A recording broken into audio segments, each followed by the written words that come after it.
It begins with an eye.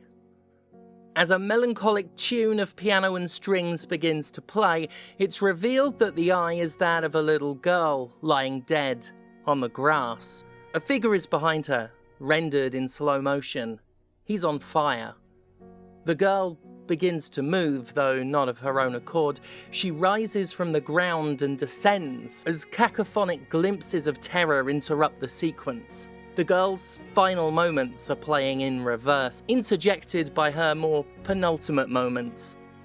She is sucked into a broken window, the glass reforming itself behind her, and she latches onto her father's back as we realize something dreadful, something chilling, something utterly tragic. And in unison, we all lament, mate, that fucking zombie game's not going to be anything like this shit! Shrunken head, broken legs, body parts on the concrete. Cut 'em up, butcher style gators in the swamp. Red light, leave 'em dead, running like a track meet. Scared of nobody, what your motherfuckers want. Believe me when I tell 'em I'm a boogeyman beast. Leave 'em slashed from their head to their feet. Pin bricks to the chest of a bitch, well fed, cooking meat, cannibal trying to eat. I got a zombie army, and you can't harm me. Yeah, voodoo, you voodoo, bitch. Drink blood like a vampire without warning. Voodoo, you voodoo, bitch. Stand up. Yeah, we all knew this was pure fluff, but damn, what a hell of a trailer. Wikipedia is not the sole arbiter of relevance, but the mere existence of some of its pages can say a lot about a given subject's cultural, political, or historical meaning. Here is the one for Dead Island, and it's nothing special. Commercially released games get Wikipedia articles all the time. You know what very, very few commercially released games get, though? Wikipedia articles dedicated entirely to their goddamn trailers. Dead Island is among those handful with that very distinction, and with bloody good reason. On February 16th, 2011, publisher Deep Silver put out one of the all-time legendary video game trailers. One so good, in fact, that it quite possibly harmed the very video game it was created to promote. This was the 7th generation after all. We were still in an era where mainstream developers who thought the word emotional was on its own a meaningful description of a game's contents were utterly giddy that they could finally show how grown up they were by putting naked boobies in their work. Do you remember when you got tits in exchange for pre-ordering The Saboteur? I've just come to the conclusion that the 7th generation was the video game industry's Attitude Era, only immeasurably more sad. Same amount of sexual monsters, though. As a self-contained piece, it was truly beautiful, brilliantly conceived, perfectly executed. It was seen by myself and many of my contemporaries not as a trailer in the honest sense of the word, but a poignant short film that managed to portray the terror and the tragedy of a zombie attack within a time span of less than 3 minutes. I will in fact be so bold as to say this. This animation was one of the most powerful pieces of zombie media of its time. Today, over 15 years later, it may still be. I can't remember the last time I watched it before doing so for this script, but it had to have been over a decade ago, and its music was still vividly imprinted onto my brain.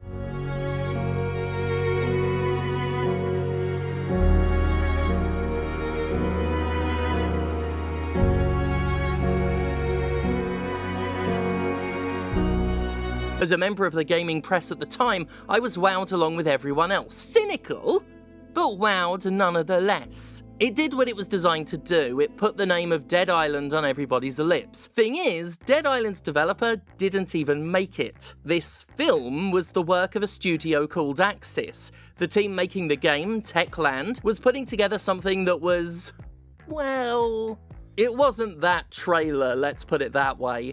You'll more than likely have heard of Techland. If you're a zombie game fan, then it's more than likely you've played its classic zombie killing game. There is no way I'm going to record that sentence with the correct intonation to make it. Oh god, I wrote more. And it's more than likely that when I say Techland made a classic zombie killing game, you're thinking of Dying Light. You know, the one that people still remember. The one that in many people's minds didn't just succeed Dead Island, but do so in such a comprehensive manner as to render Dead Island obsolete. Hi, my name is Stephanie Sterling, professional video game wrong opinion haver, and I would like to challenge the notion of Dead Island's obsolescence.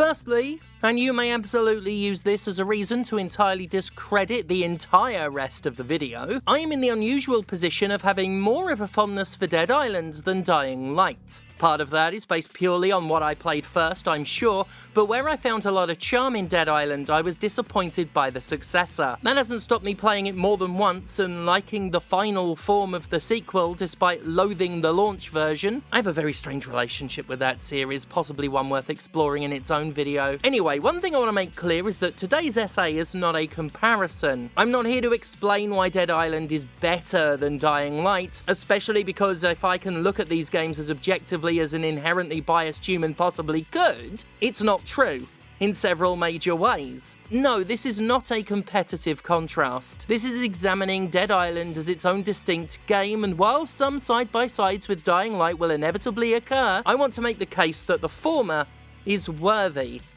on its own merits, enough to distinguish it. Maybe not enough that I could easily recommend the thing as something to play, but certainly enough to convince you it deserves to be remembered, flaws and all. Oh, and there are some fucking flaws.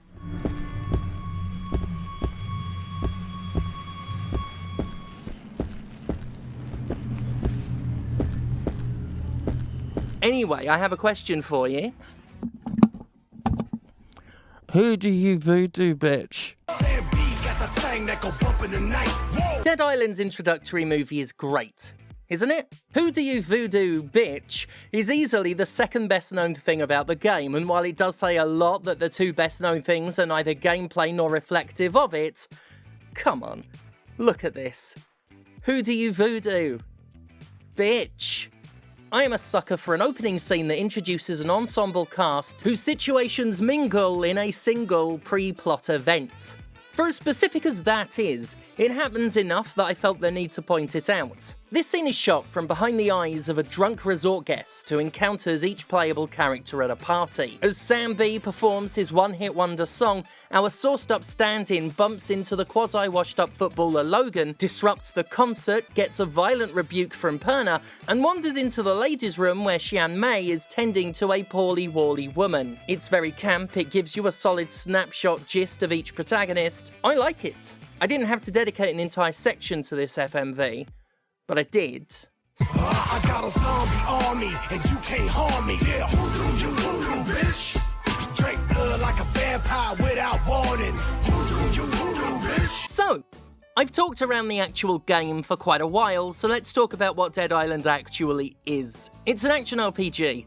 A somewhat truncated one, but an action RPG nonetheless. Specifically, it's a 4-player co-op game, with a setup not dissimilar to that of Borderlands, which it was compared to back in 2011 when that style of game wasn't yet completely saturated. Those who may describe Dead Island as prototype Dying Light aren't entirely wrong, as it lays much of the groundwork.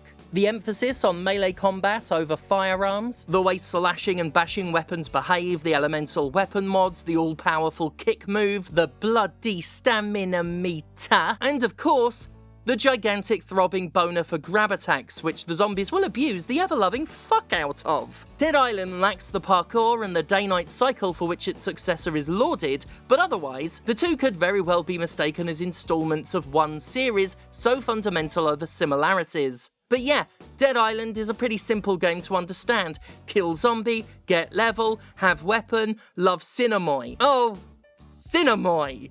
You curiously accented dilf of a beef boy. Dead Island was a lot more unique than a modern lens would give it credit for. The very early 2010s was a different era than even the later portion of that decade, and as hard as it may be to fathom now, co-op games were not yet everywhere. Loot-based action RPGs weren't a dime a dozen. And most incredible of all, zombie saturation wasn't really a thing yet. For a long time, Resident Evil was one of the very few Living Dead-themed titles in the entire industry, and by the late 2000s, Capcom was making a distinct effort to distance the series from its zombie roots. Though more zombie stuff had occurred by the time of Dead Island's arrival, the needle hadn't moved too dramatically. As far as high-profile games went, Dead Rising and Left 4 Dead had appeared, but God, what else was there?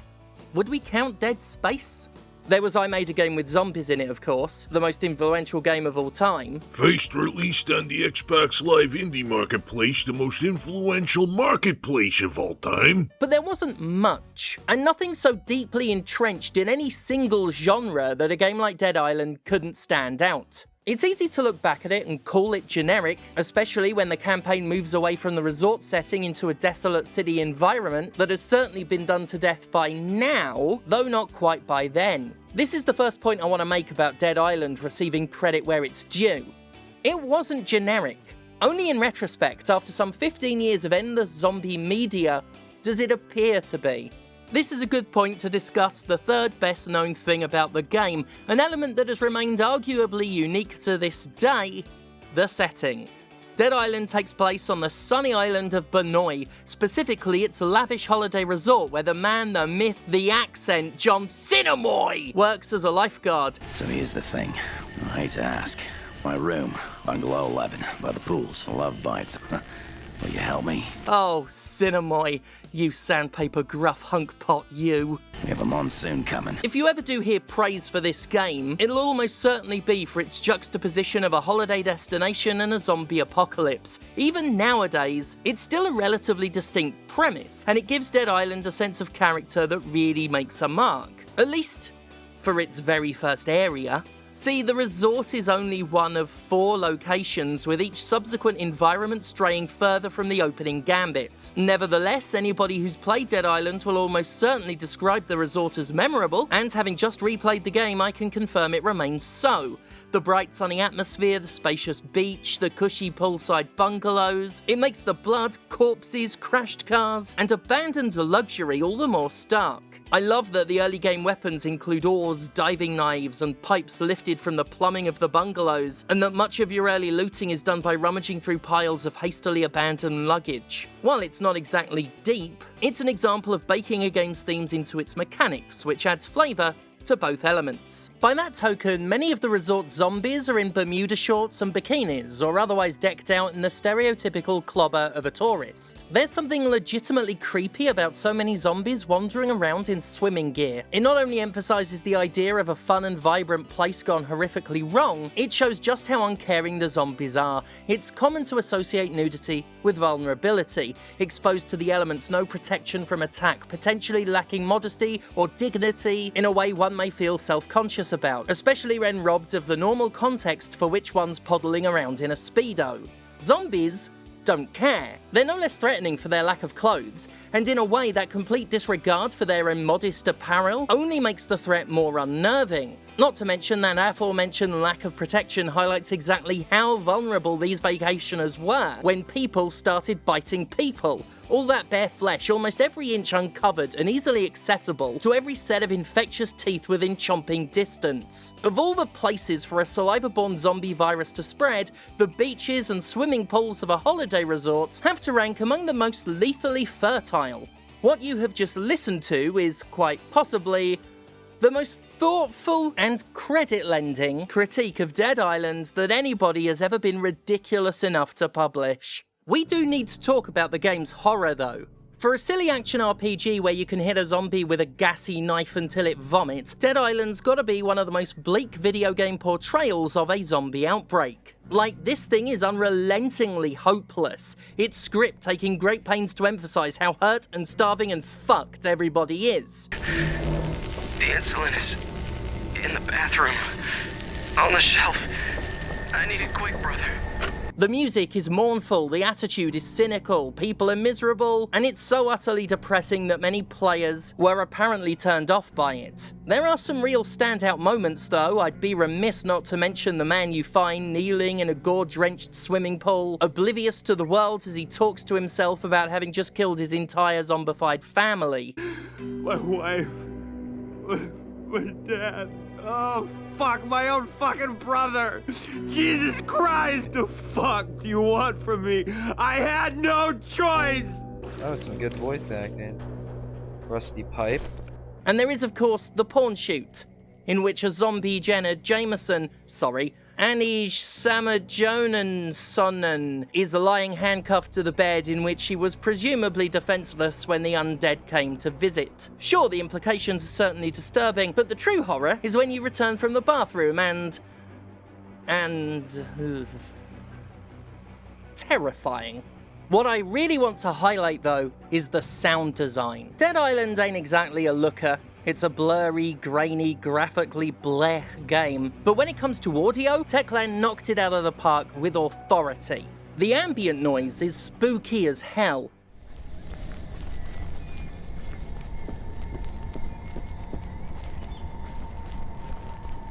And it perfectly blends with the absolutely horrible noises the zombies make.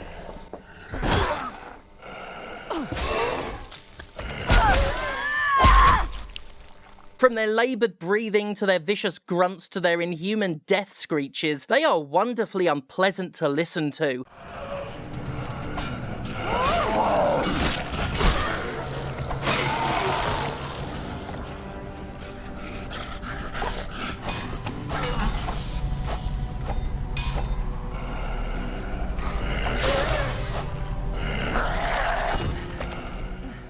Different zombies have distinct sounds too. You won't ever confuse the unnaturally deep roar of a thug for the ghostly wail and pleas for help that emerge from a suicider. Of course it begs for help. One zombie type, however, makes an impression more than any other, something that uses audio and visuals to their frightening fullest. The infected. And yes, those are different from zombies. Do try to keep up. So outstanding are the infected that I still remember exactly where I was when I first met one in the wild. I was on this very stretch of road, idly wandering an apocalypse of stupid, slow zombies, when I heard the most hateful fucking scream. Like it was more than angry. It was fucking insulted. And the worst part was I couldn't even see what made it. At least, not until I did, when this bikini-clad Usain Bolt impersonator came sprinting full frigging tilt at me from further up the road like fucking Lancelot in Monty Python's Holy Fucking Grail.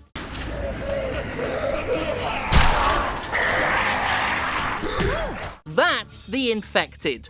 Red-eyed and freshly turned, they're obscenely fast and they fucking hate you. Not only are they quicker than you and capable of shredding your hit points with their aggressive attacks, they often see you before you see them and proceed to chase your ass down with a level of determination best described as Jesus fucking Christ. Once they establish themselves, they become a source of paranoia for the player. Just when will you hear that furious screech, and will you pinpoint the bipedal torpedo in time to land a well-placed kick in its feral, snarling face? God, they sound so awful!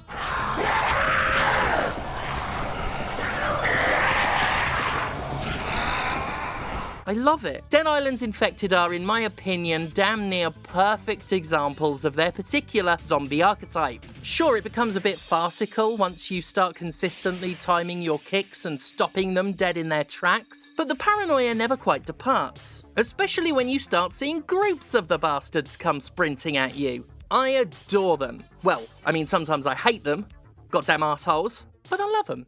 Other special zombies crop up too, and there's some surprisingly imaginative stuff going on with them. I mentioned the thugs, they're not much to write home about, just bog standard big guy variants with the annoying ability to knock you onto the floor with even a glancing blow.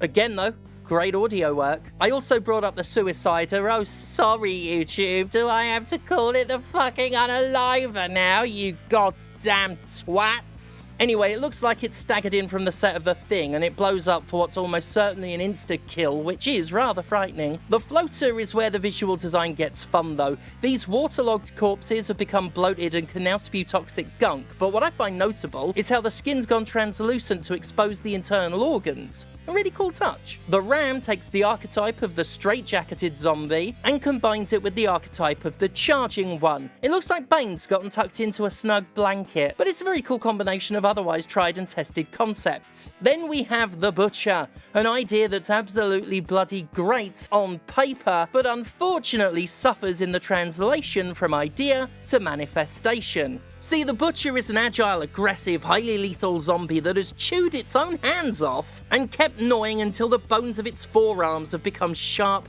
vicious blades. What a cool bit of body horror that is. A cool bit of body horror that's diluted somewhat when you see a Butcher in broad daylight and see just how short he's made his arms.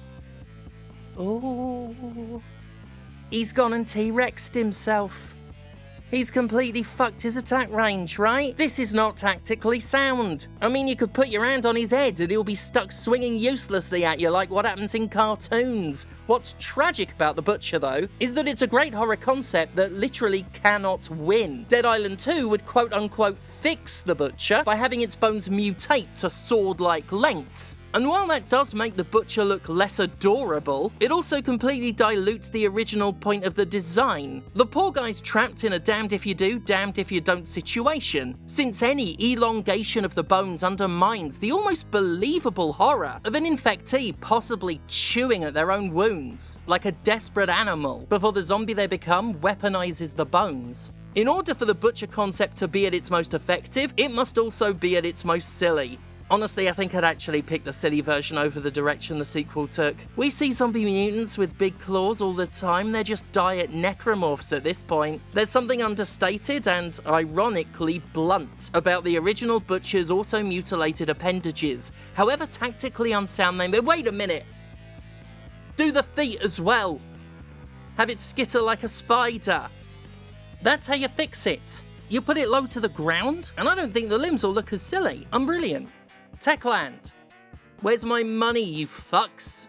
Oh, and one last word on the variants. Fuck the zombies that can one-hit kill you by suddenly hurling a fucking plank of wood or shitty broken knife at you. Whoever put these fuckers into the game was a fucking maniac. Right, let's talk about Moresby.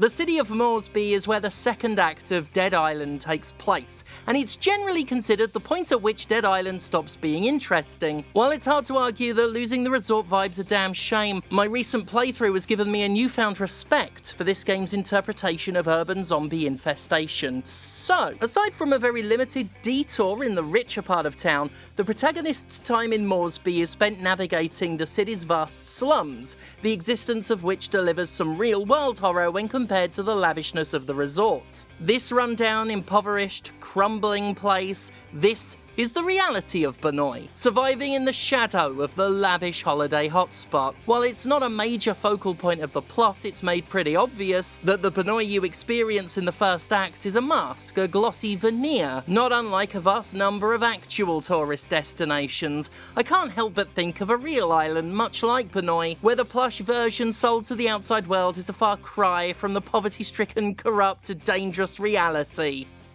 Britain. With the obligatory politics out of the way, for now, Moresby's streets are structured very well from a horror standpoint. The prevalence of alleyways and side streets hide a deceptive number of zombies, which you'll learn if you fire a gun and entice a veritable clown car of the bastards, who'll wander in from multiple directions. Where the resort is made up of open spaces or tighter ones with limited points of entry, the city is a consistently multi-directional network. And the undead are very interested in networking with you. That brilliant audio work flexes its muscles here as well. Alongside some creepy stings is the regular echoing of distant zombie wails, both keeping you on edge as a player while communicating exactly how far the virus has spread. Occasionally, a particularly shrill wind blows in, wind that just so happens to sound enough like an aggroed infected to make you second guess what you've just heard.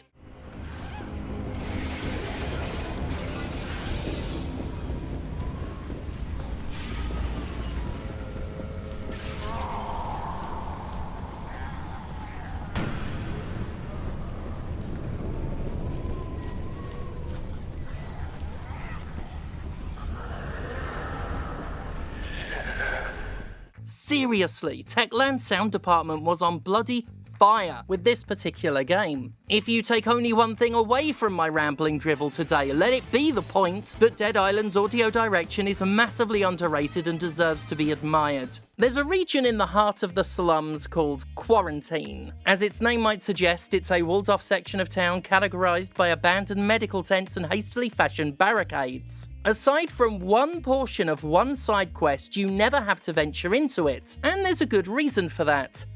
It is not fair in there. Not fair at all, but also genuinely fucking nerve-wracking. This zone hurls infected after screaming infected at you, and it is quite legitimately terrifying. Even with a gun that had an ammo count in the billions and killed everything with just one flaming shot, it was ludicrously scary. Of course, without that gun, I may not have lasted long enough to feel the fear. It's not a fair area. Right, yeah, I ought to mention that gun.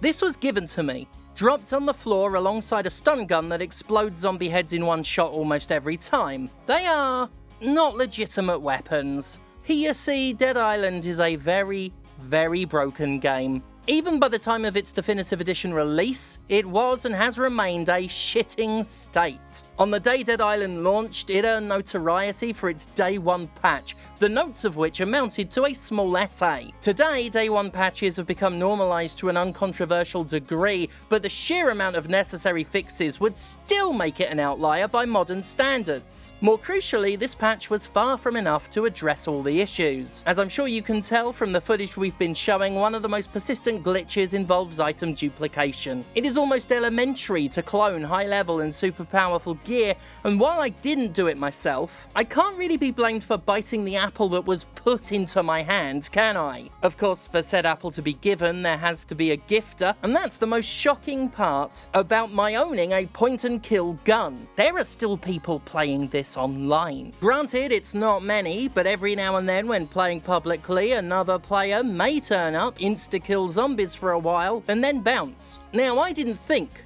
before picking up toys from strangers. Not until I saw how broken said toy was and became very paranoid I just touched something that would fuck my game up. But I carried this gun throughout the rest of the campaign, and at more than one point this gun carried me. In my romantic heart, I like to think there are a handful of veterans of this obscure 2011 game who have utterly dominated it and now roam in search of almost non-existent low-level players in order to grant them broken blessings. Either that or dropping these things are just part of some other exploit. Either way, nothing cursed happened in my game as a result of these glitched items, and in all honesty, I was glad to have them once the campaign reached fuck you if you don't have a 4-player team territory. Dead Island can be challenging for a solo player. Just 3 or 4 zombies can be a hassle to fight, able to attack sequentially enough that they'll get a few shots in simply by sustained offense. Zombie hordes can also hide plenty of those weapon-wielding fuckers who'll throw stuff at you from out of nowhere, and the ever-prioritized grab attacks are a constant threat. Groups of infected are especially brutal, suiciders can be sadistically positioned to ambush you,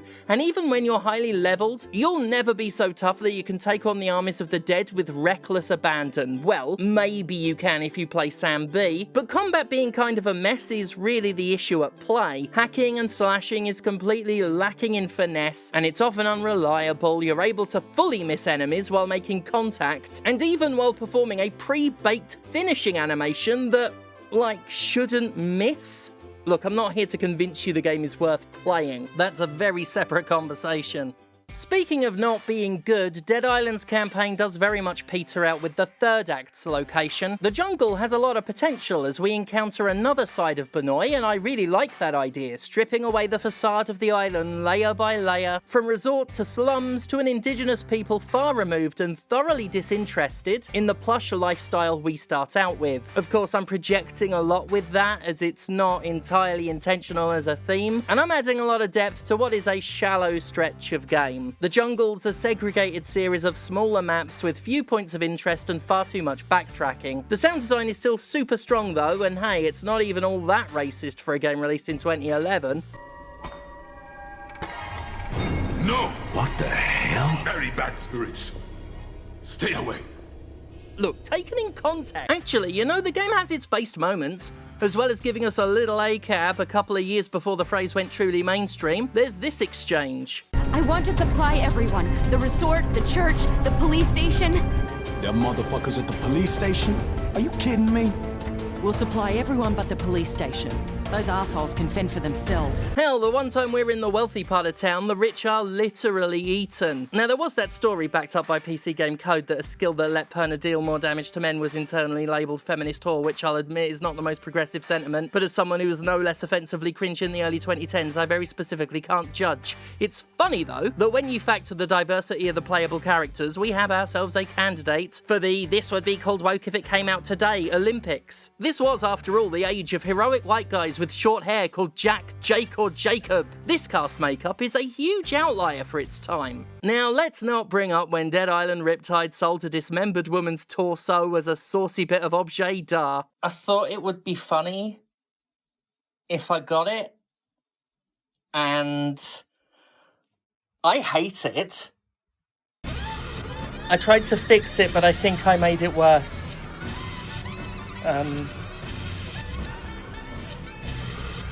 I'm sorry. The prison follows the jungle. It's actually a bit more interesting than the jungle just because it's got a moody atmosphere and a gathered community of prisoners to offer a change of pace. But by this point, it's been hours and hours of kicking zombies, and even Dead Island's sick of Dead Island. Needless to say, it all wraps with a letdown boss fight, which I'm only bringing up as a personal need for an approximation of comprehensiveness because, let's face it, I've already scrounged up all the points in this game's favour I could. It's a messy game, roughly put together without considering the actual broken bits. Roughly put together before we consider the actual broken bits. But it was definitely the start of something for Techland. That the much better received Dying Light retained so much of this game speaks to how close the studio actually was when it came to nailing the premise first time around. During my recent replay, I was surprised to see exactly how much of Dead Island was kept for Dying Light.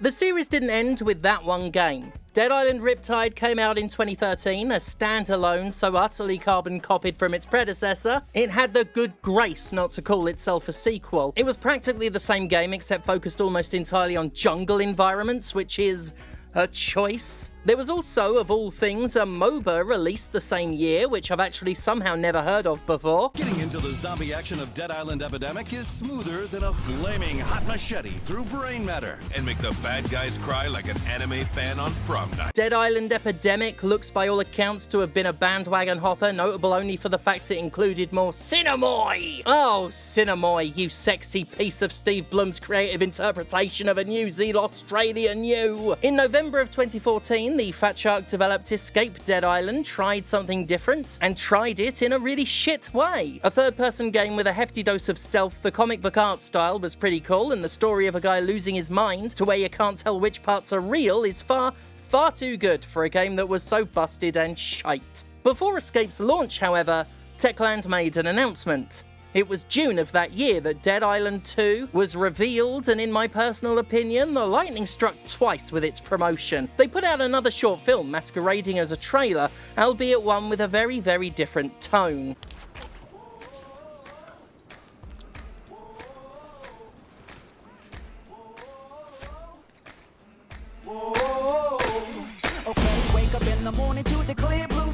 So I don't fully recall the critical response to this one versus the acclaim the first game's trailer got, but I love this. It's one of my favourite trailers ever. It's really fun, uses a great song, makes an incredibly strong tonal statement, and, well, didn't actually release until 2023.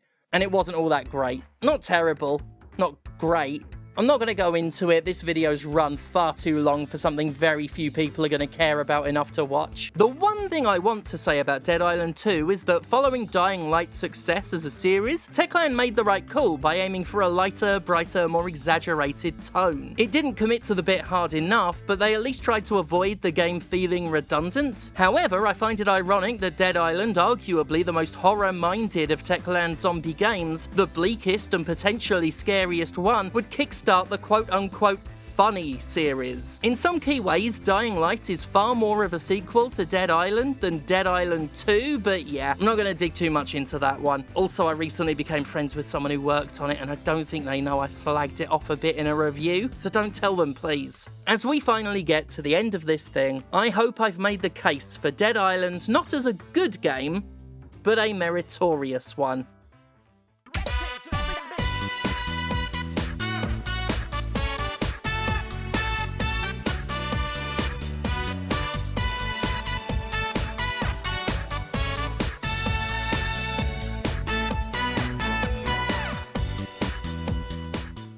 So that was my Dead Island video. I'm going to shoot off now because this video has taken quite a while and I'm on a time limit and I've had tonsillitis for the past 2 weeks. So yeah, I hope you liked that and I'll probably do more videos like this. These are good. Anyway, yes, gotta dash. Bye, Steph. And thank God for me.